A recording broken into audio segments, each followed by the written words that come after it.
Welcome, traders, to another Tick Mill trading update with me, Patrick Munderley. Want to update the S&P 500 view using the emini futures contracts and develop a potential trading plan for the session ahead. Obviously, I'm just back from vacation and getting back into the swing of things and getting a read on where we are in terms of the markets and the narrative in play at the moment. So, as you'll recall, when I left the last updates, I was looking at a time window here heading into the 9th to the 16th of September from a seasonal perspective. If we look at the seasonal chart, looking at election years, that's the window for weakness to develop, taking us into a potential tradable low in terms of October as we head into the US elections. So we got a bit of a head start on that with yesterday's sell-off, weak data out of the US, and concerns once again about the economy, coupled with some hawkish rhetoric out of the Bank of Japan, leading to concerns about the yen trade and further unwind of that carry position globally. And that prompted a pretty significant sell-off. We saw Nvidia dump the largest single stock market cap loss in US history yesterday, losing just under 10% of its market value. So we have some concerns as we start out the month, and again we are expecting some volatility, an uptick in volatility as we trade through now into the US election, or certainly that's what I'm expecting anyway. And so I'm currently short from the 56, 55 area. I'll update my positions shortly. So let's start out with the weekly chart, potentially moving to flip the weekly volume weighted average price bearish. We're sitting at the value area high, 55.17 on the weekly time frame, and that's on this year to date volume weighted average price.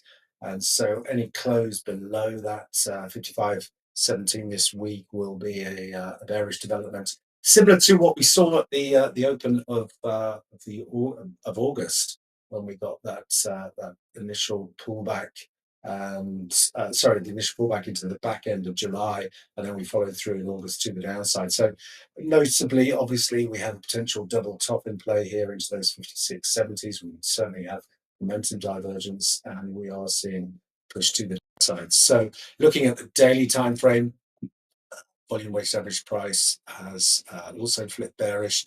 We did have this consolidation, which looked like very much like a bull flag. So with the fundamental and macro updates yesterday, that so far has failed. What I would note, and this is important from market symmetry perspective, is we still have this. You'll recall I talked about this 174 point sell-off potential. We haven't traded into it yet. It comes in around the 54.90s. I'm only paying close attention to that. I'll talk more about that as we move to the intraday charts. But that would basically be a move equal to the wave two, potential wave two setup here on the daily time frame. And if we held this 54.90s, then there is still the potential for a five-wave sequence, which would take us back into retest prior cycle highs into those 57.20s. Certainly possible. Looking at the moment, a little shaky, but that's something to just keep in mind as we move through the week. The big macro event, obviously, this week is going to be payrolls on Friday.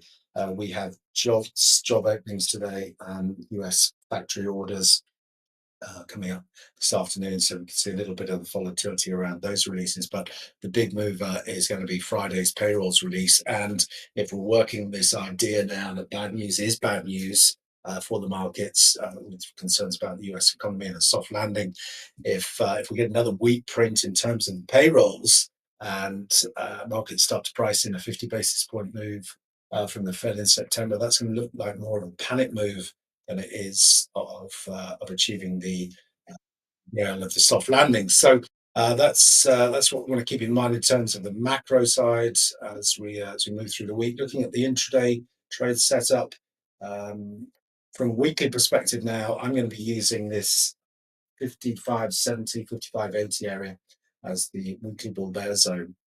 And so I want to keep that area in mind. On the downside, I'm looking at support into these 54.90s, 54.80s going to the key zone. My book at the moment, I'm still long Bitcoin, I'm long volatility, short the euro, long the dollar index, and like I say, short the S&P 500 or the eminis from 56.55. Moving to today's trade plan, what I'm looking for is for us to hold resistance here into the 55.40s, 55.50s. Initially, I'm looking for a spike down into this 54.90, 54.80 area. Now, if we can get some momentum divergence developing there, certainly on the intraday timeframes, watching for delta divergence as we trade into that area, or any tick extremes if we are in the cash session, then I'm going to be looking for bullish reversal patterns there as a completion of this initial leg to the downside, and I'll be looking for us to trade back up then into the daily bull bear zone in the 55.40s to 55.50 area.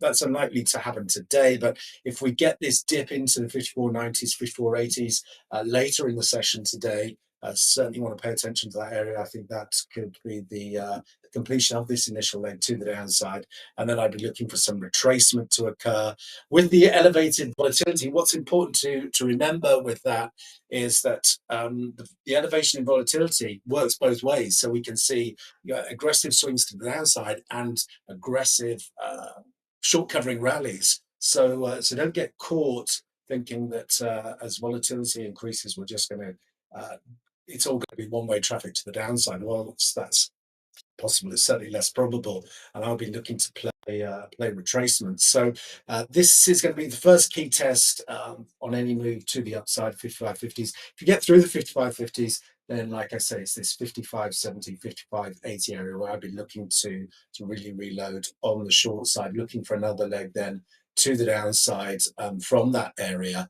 And my ultimate objective is going to be a test into the 53.80, 53.70 is the downside, the initial downside target that I'm focused on as we move through next week. Certainly, with that being the window, the time window, really for me to see an acceleration potentially to the downside. So those are some broader levels to keep in mind. At this stage, it's going to take a move through 55.80 to open up a test back into the 55.90s, 5600 area, being the halfway back of the current decline.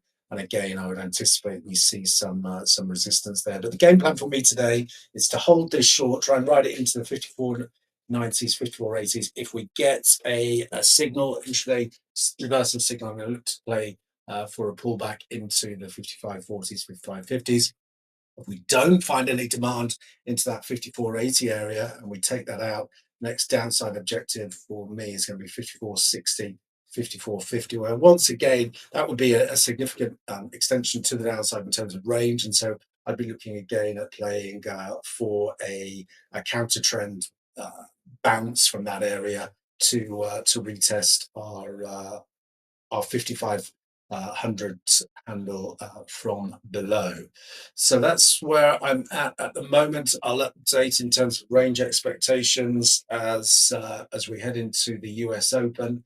And as always, traders, plan the trade, trade the plan, and most importantly, manage your risk. Until next time, thanks very much.